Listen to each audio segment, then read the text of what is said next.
In February is Black History Month, and this morning we begin with a culinary question. Who created the buffalo wing? Well, if you're saying the Anchor Bar, you may want to rethink that as we find out in this morning's unknown story of Western New York. For there was a wing king, even before the queen of wings, Teresa Bellissimo at the Anchor Bar, tossed her first wings in hot sauce. There was the king of wings. He did start in the early 60s with the restaurant at Jefferson and Carlton, around 61, 62. John Young had been frying up chicken wings at a number of locations on Buffalo's east side. But where he became best known was at Utica and Jefferson. So it was there in 1966 that, John Young Wings and Things doing business as really took off. Young grew up on a farm in Alabama before moving to Buffalo and ultimately assuming his crown.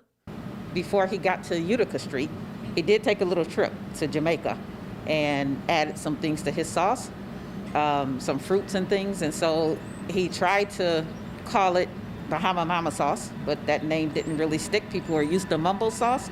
So he just kept it as John Young's mumbo sauce. As you probably realized by now, John Young's wing was vastly different from the Anchor Bars, both in the sauce and the way it was prepared. It was breaded and fried and left whole.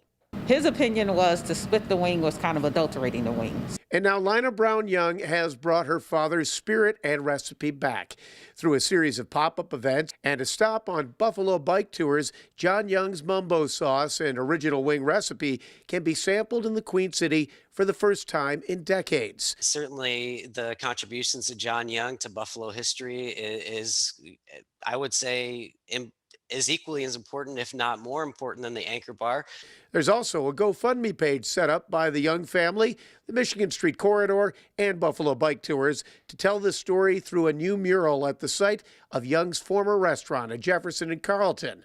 The mural will be based on this one that once stood in John Young's restaurants. I'm really glad so many people, especially younger people, can get acquainted with the story and be able to see firsthand. Such a neat lady and such great history. And Lina says right now, I asked her, I said, so are you going to open up a new Wings and Things?